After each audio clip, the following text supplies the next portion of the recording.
Hello and welcome to Q&A. I'm your host, Marcia Boyles, and I'm just delighted today to introduce our guest. This is Gwen Lockhart. Gwen, welcome. Thank you very much. I'm so glad to have you here today. We're going to be talking to Gwen about her sculpting. Is that the verb? Yes, sculpting, yes. We're going to be talking to Gwen about her sculpting and her sculptures. So, Gwen, let me begin. You've been a resident here for how long? I've been here about a little over 4.5 years. I came the 1st of April 4 years ago. Mm-hmm. And you came from where? Alexandria, most recently. I lived at Carlisle Towers. Alexandria, okay. Gwen, your sculptures, and we're going to talk a good bit about where they are being presented here at Greenspring, but in the meantime, let me ask you, you were not a professional sculptor before. I mean, this is not part of your past. Am I correct in that? Nothing to do with my past. All right. You want to speak a little bit about your past? Yeah.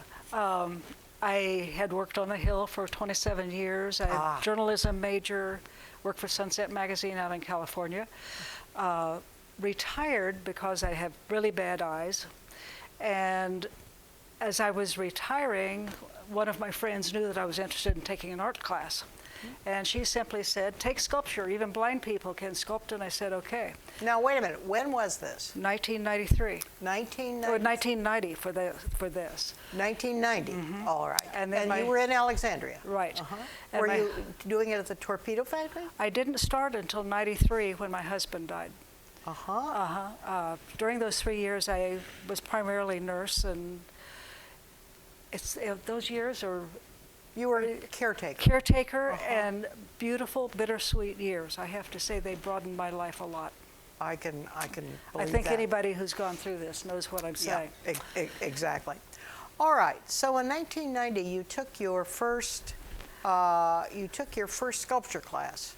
I actually took my first sculpture class in 1993, in after my husband passed away, and I went to the Torpedo Factory, to the Art League school, and it's a big school. I became very active in the Art League, loved my life there. And have such a fine reputation. Yeah. Entered shows there, started entering shows downtown. Well, now let's go back to the sculpture classes. Oh, okay. How do they do that? Small classes, I'm assuming. What? Classes of usually about 13 to 15. 13 to 15. You have space in the middle of the room for a platform and a model. And you're using live models? You use live models in sculpture classes. A ring of sculpture students surrounding this, and you all have your own pedestal. Each has his own pedestal.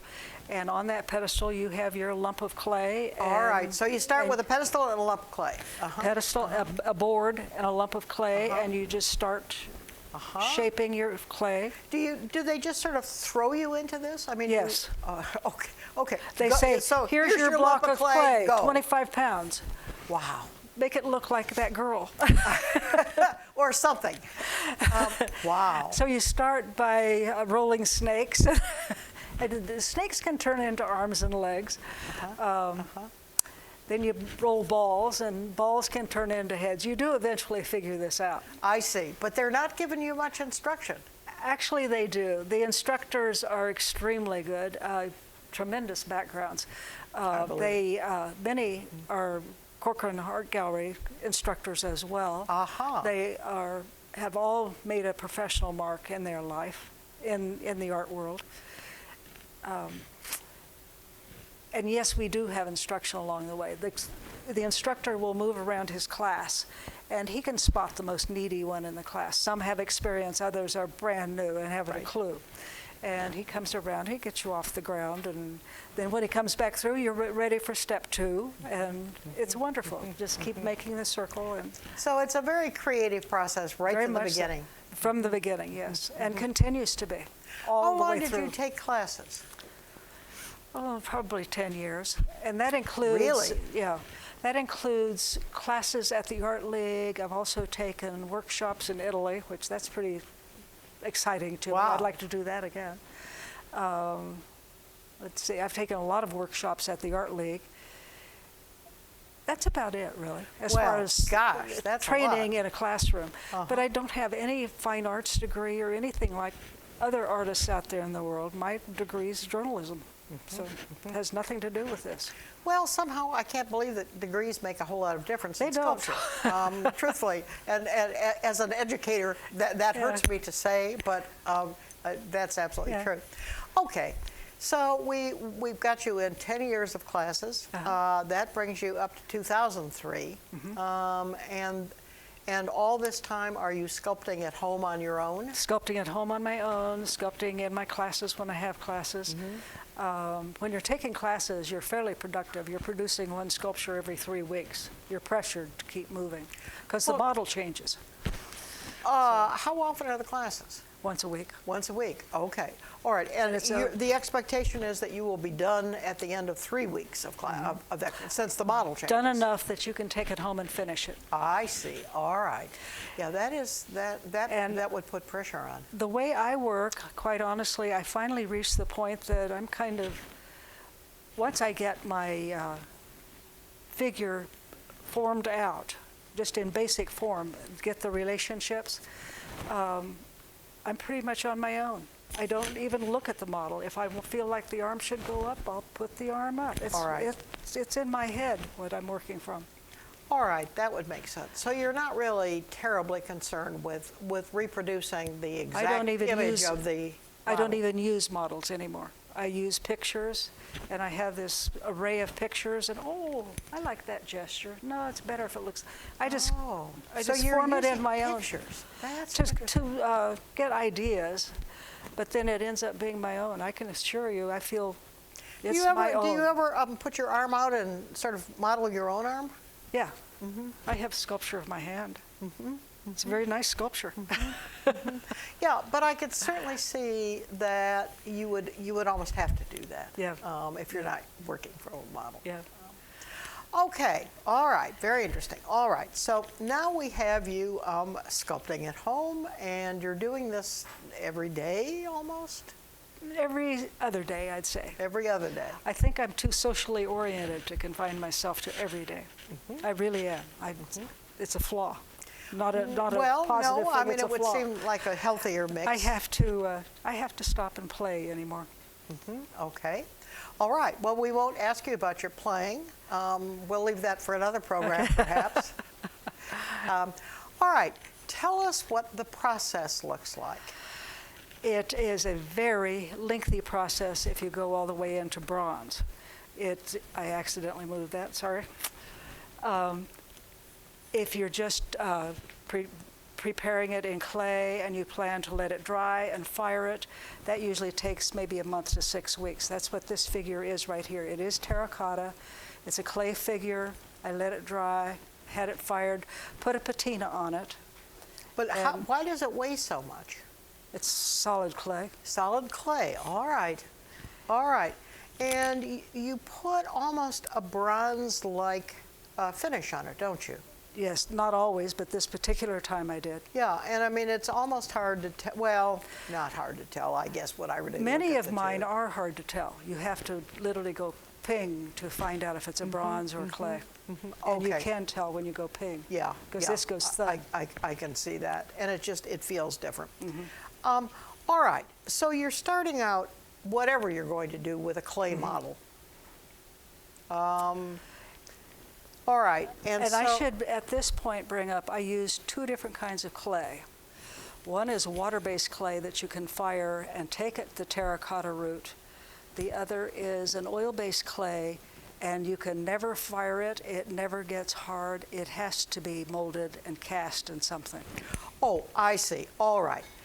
So that's totally. Is that a chemically made clay? Yes, it is. All right. I mean, I never heard of an oil-based clay in nature. That's why I'm asking. Right, and it All doesn't right. exist. All right. Now, the clay that you use that's water-based, that you're actually using to make things, is there a particular source for that? Yes. My sources have changed recently. Down on George Washington Avenue is the only place in this area I know to get blocks of clay at this point. Is it dug up locally? No, I think they ship it in. You don't know from where? Is it red? Is it It comes in red and white. red and white? There's also what they refer to as a speckled. It's kind of in between.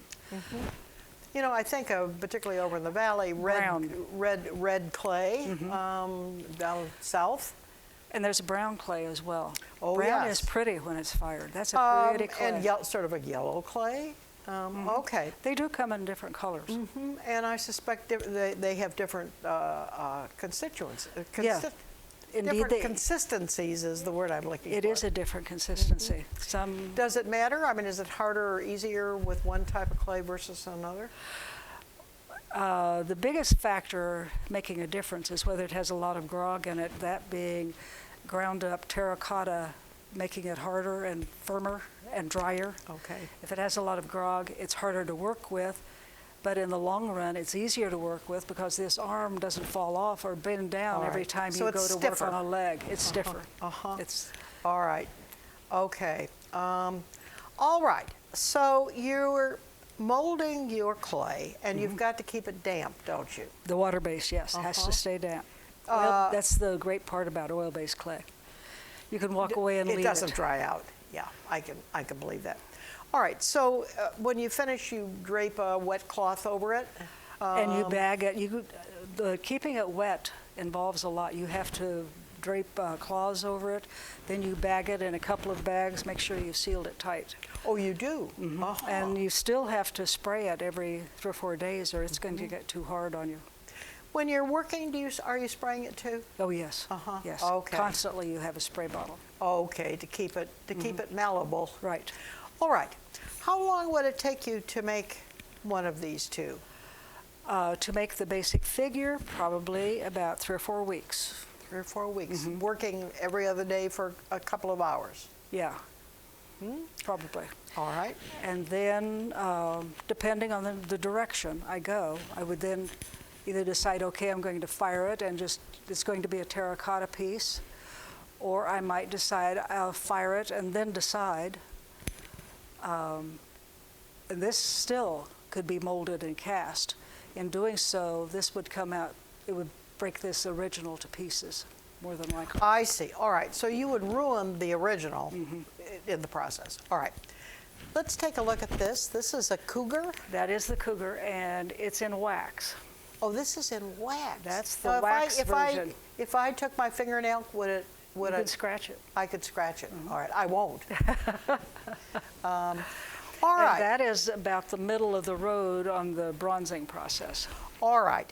All right. So the terracotta is finished and will stand as is, or you could use it in the future if you didn't mind Right. losing the terracotta mold. All right. Right. You could use it as a mold. Yeah.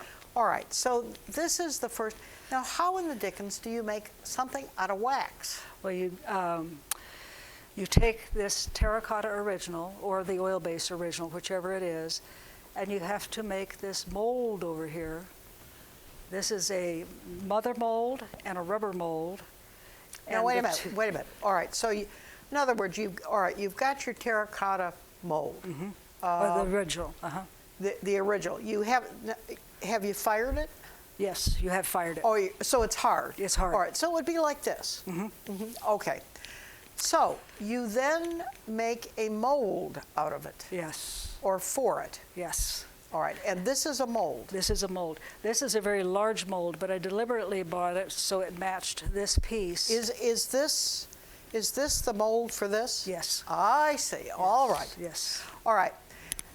All right. Show us what in the heck Okay. that is. My original was this size. Right. And Okay. they laid it down and proceeded to form over it the rubber All right. version. The inside is rubber. The inside is rubber. All right. And So I do you pour something over it, over your mold, Yes. or over your statue? What do you call this at that stage? Is it your This is mold? my original. This would be my original, and then I'm making a mold All right. from my original. All right. All right. I want to be sure I get the terminology Yep. right. Okay. And And how do you're pouring the rubber over it? Is the rubber liquid? yes, the rubber is liquid. it is so difficult and such a nasty job. I asked the men at the foundry to do this molding process. I hate this particular step in this part of sculpting. Do they layer it? It's more like they sink it. It's sort of a tub of rubber? They kind of form this outer hard mother mold, and yeah, it becomes hard rubber. Then they'll place this in here, and they start pouring into the cavity around her, and eventually they have to turn it up on end, and they build it as a brace. See here, this end, this is where they poured from. It had to be put up on this tip and held up while they poured the remaining rubber down in. It's a hard process. They pour the rubber in from the top. I see. All right. And it would be heavy and difficult. It's all I can do to lift this. You saw that earlier. Absolutely. It was all anybody could do to lift it. It's a hard job. The whole bronzing process is a very labor-intensive process all the way. All right, so you don't attempt to do that. Who do you have do it for you, Gwen? The men at the foundry do this for me. All right. For a fee. A large fee. A large fee. All right. But it's okay. Do you want to give us some idea of what large fee looks like? Yeah, usually $650 to $850, $650 to $850. This mold, I expect, cost me $800. The mold itself costs you $800. Yes. Whoa. Whoa. I can't remember for sure without going back, but I know I'm within $50. Oh my heavens. That's astonishing. How long does it take? It takes them, this is an involved mold here. I'm sure they spent at least a week getting this mold really firmed up and as it should be. All right, so it's and getting its bracing done so it can be in a particular position while they make the pour. So they the don't rubber. just do it in one step, it's multi-step. Yeah, it is. I've seen molds laying out on the mold table for several days, and I know it's because Stephen and Stuart are kind of, okay, how are we going to approach this? How are we going to get the shims in there? That sort of thing. It's hard work. All right. Hard work and it requires takes some a lot thought. of knowledge. Yeah. Experience. Okay. All right. So this is not. They've done this before. Okay. And as you're saying, it weighs so much it that does. physically it also would require some muscle, but also some strategic planning. Very definitely. Of what you're doing. Yeah. I use Wagner Foundry, and their names are Stephen and Stuart, and I idolize both of them. Where are they located? Down in Fredericksburg, and they're both sculptors. They do only marine life. They do beautiful work. They do huge installations on beach fronts. It's really fascinating. All right, so they do very large statues as well. Is that the only foundry in the area? There are a couple over in Maryland, and I tried one over there. I just find Fredericksburg more convenient, Of and as I course. got acquainted with the Wagners, that's where I wanted to stay. What does a modern foundry look like? This is pretty rough and simple. Great big room? Great big room, stone-like walls. The biggest part of the operation has garage doors opening into the alley because a lot of your work has to be outdoors, so they have to roll this stuff outside. Also probably be accessible to trucks bringing things in and out? And that they do that mainly from the front, but I know occasionally with those heavy bronzes, yes, they do take it out the back. They have to because of size. Yeah.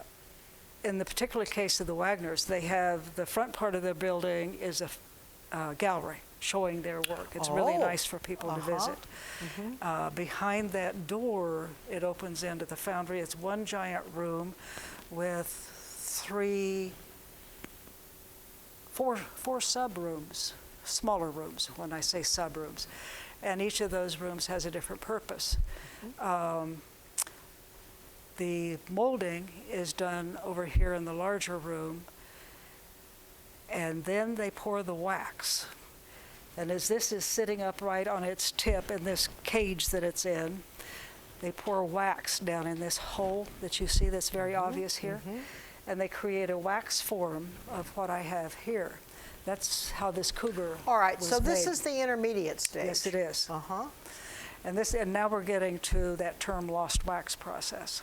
Yes, tell us, I think we've all heard that term, lost wax It's process. thousands of years old. Yeah, where did And that come from, Gwen? I don't know that anyone really knows. It goes All back right. to Phoenician days, and it's That's just, what I thought, yeah. that it was thousands of years BC, I think. Yes, and yes, it is. And it's really the only accurate way to duplicate something. And even then, you're not totally accurate, but it's better than most ways. They pour the wax, and then once the wax cools and hardens, they call the artist, and the artist goes down and works on the wax. And depending on whether it's been a really successful, good pour or not, you may spend all day on the wax, or you may spend a couple of hours on the wax. It just depends. Now, Sometimes when you say working on the wax, what does that look like? I mean, cleaning up the wax. You can. so in other words, I have to turn this. I'm sorry to Okay. show you. See this right here? Uh-huh. It has not been cleaned up yet. That needs to be Oh, fixed. I see. It's a cavity, air bubbles, a series of air bubbles. Oh, you have air bubbles. Oh, and then do you just And you can have fissures. You And- fill those in. Uh-huh. You have metal tools, you have a flame, you heat your tool, and you have wax, and you fill in your cavities. Okay, all right. Or if there are rough spots, I Yes, assume? yes. Okay. And on a figure like this, your whole day may be spent on the hand because the fingers got messed up. Fingers are very delicate, they're difficult. Yes. And it can be very time consuming for the artist. For the most part, you get a really good read and it's fine. All right. You usually have seams. You know, where this Oh, thing comes of together, you will course. All have right. And you seams. have that they to- have to be finished out. Uh-huh. All right. So this is a very temporary stage. Very this wax temporary. stage. Okay. All right. And depending on how good how well it comes out, you can spend. Which is the luck of the draw. Is it? Yeah, it really is, because the men down there are very talented and they do their best, but you get an air bubble and I that's suppose, it. yeah, which they cannot control. Right. Okay. All right. Very interesting. I hadn't even thought about air bubbles, but of course that could occur. All right. So we now have our wax mold. They take this wax. And when I look at this statue, I think how delicate this wax mold. I mean, particularly with this ribbon. It was separate. The arms it are was. separate. The figure is whole, but you can see the arms right here. And they go ahead. They've done those separately And they because do they're so little- delicate. And it makes it easier to get a good pour for fingers when you do it separately like that. I see. Oh, how interesting. And it makes perfect sense. Yeah, I slid a little. All right, now, Gwen, those are the arms, but what about this? That was literally a strip of bronze That that you they- added? that was All right, added all right. afterwards. So that was never molded? Right, but I actually did this myself because Stephen handed me this strip of bronze and said, "Here's your torch." And so I proceeded to dangle it and form it, and then he snipped the ends for me. Okay. It's a nice feeling of creating, too. It really is. I can see that it would be, and I kept thinking, how in the heck did they mold that? And they didn't. And they didn't. You That's the create answer. that. The glasses on Dad that's over in Hunter's Crossing, those we created likewise way. like this. All right, all right. Okay, so we have our wax mold, or molds, as the case may be, and what is the process there? They put wax handles on that wax thing. They call them sprues, S-P-R-U-E-S. And then they also have wire hangers that hang up over rods. They have the wax, they put the sprues on, and daily they dip this in liquid porcelain, ceramic liquid, big tubs that are constantly stirring to keep it. High temperature? I don't think it's very high, no. but it's enough that it stays fairly fluid. They dip this, they pull it out, then they put very, very, very minuscule sand up on the piece, hang it and let it dry What's the sand for? to create the mold. Next day they dip it again, throw the sand all over it, hang it and let it dry. They do this for about 3 weeks. Daily? Daily. Mhm. And finally, you have a ceramic mold that is close to 5/6, 3/4 of an inch thick, and the ceramic mold will withstand the heat of the bronze. I see. So that's your final mold. Yeah. And so that in order to use that mold, you still have this wax inside the mold. So they put the ceramic mold in an oven, and the wax melts out, thus name lost wax. Okay. All that work is in a little puddle. Uh-huh. And they take the ceramic mold and they go out and they put it in gravel containers. And eventually on the perfect day, they get all dressed up in their padding. Believe me, they're covered with padding and face masks and just one little... Goggles and the whole bit. Yes. Yes. One little... Asbestos gloves. Yes, Uh-huh. yes. The molten bronze is just so hot, it would instantly burn right to the bone, no Yes. question about it. Anyway, they then they pick this molten bronze, they melt the bronze in a very high oven to 2,300 degrees. Small. It's in a small crucible. Crucible is yay big, and it too is porcelain. After it's really molten and bubbly, beautiful to look at. It's greens can and imagine. blues and it's yummy, fun color. They take these giant clamps, one man on each side. They lift that crucible, and this is really the dangerous part, and they lift and they start to pour. They go down, and they have several molds that they're pouring in a day. And they go down and they pour in each mold, and then they take the crucible Must be back. a nerve-wracking stage. But they enjoy it too. And once the bronze gets cold, which takes overnight, that's it. The next day, they pull these out of the rocks and sand, get the sledgehammer and break the mold. That's the end of that. You start over for the next one. All right. Are there seams, and do you have to Yes, clean and- them up a bit? Yeah, And how quite do a you do bit. that with files? Files, sometimes heat. In this case, you've got arms that have to be attached. They are they're using torches to melt the bronze and I see. make it adhere. There are a lot of seams. They usually take care of the seams because they're the zzz. Oh, okay. But I see. I go in and I'm dressed in my apron and my goggles because splinters of this metal can really hurt you. I go in and I clean up fingers and faces. Do the I've worked smaller- on faces a lot. But the rest of it they pretty much take care of. All right. Now, Then we do a patina. and how do you do that? After you, In other words, you want to make it shiny and smooth. or you want it a brown patina, you want it a blondish Oh, the bronze color. patina. I see. Some you could take raw bronze and seal it, and it's gold looking, like my Spanish count is gold.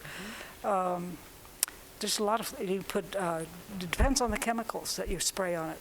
You're in. I see. It's just one of those separate rooms. You're spraying on the chemical, and you have the torch, and you burn it in. You spray on the chemical, and you have the torch, and you burn it in. All right. So, And some so of my you have a pieces are blue. surface, material that changes the color. Yeah, and depending on the chemical, you come out with different colors. All right. I had no idea. That's what they And did. I do like the bluish green that you get from Mother Nature out there when oxidation occurs. So I use that kind of those chemicals more than I use others. Really, I really like the color. Gwen, you talked about the fact that your mold making was $600 or $800. Is there then a separate charge for doing the bronze? And it depends on the figure.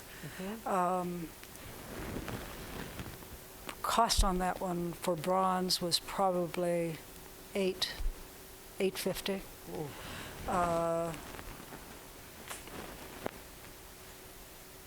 $10.50 or $11. Then you've got the cost of your base.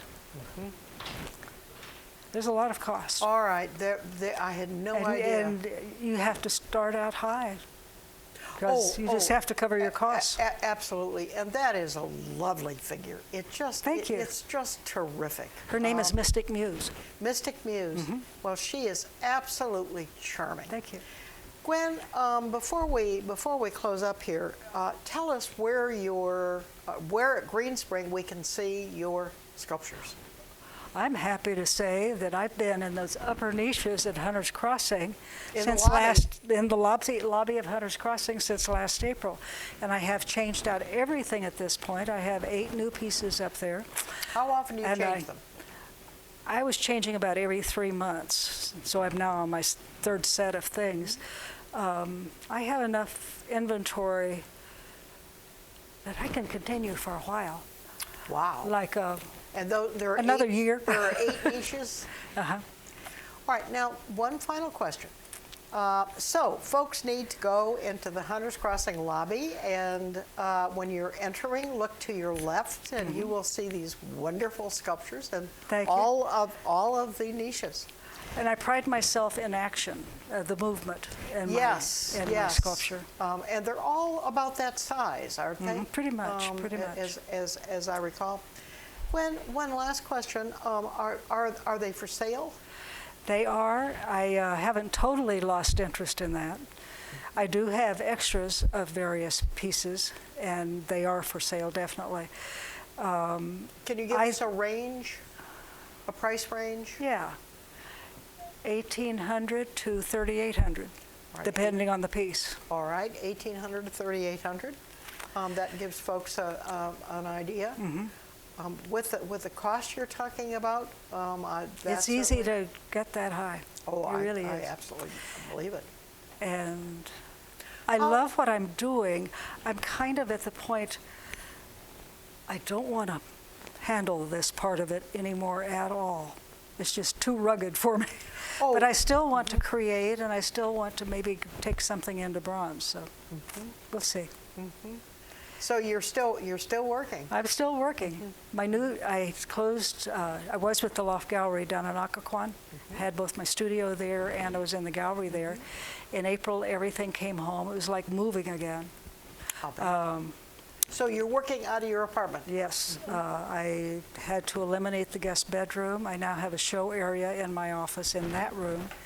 And in my bedroom, I sleep in my studio. That's the answer. I see. I have a studio, and I happen to have my bed in there. Well, I like your attitude. And the rest of my house looks normal. I have a living room and a kitchen, just like everybody else. Just your sleeping quarters. That's right. Right, your studio. Well, Gwen, this has been extremely interesting. I mean, who of us knew how one did this? And your pieces are just lovely. And I'm still amazed at the number of people who really can't imagine I did those pieces in those upper niches. No, you couldn't have. And I think that's a compliment. Yeah, I do too. Absolutely. I love doing it. This was most edifying today, and you're doing wonderful, wonderful things. We're all enjoying your work and wish you much, continued success with this. Thank you. And after this interview, I'll try harder to get back to it. I've been away from it for a while, so I need to get back to it. Yeah. Well, thanks for coming today, Gwen. Thank you, Marcia. We certainly enjoyed it. Thanks so much for joining us, and we'll see you next month on Q&A.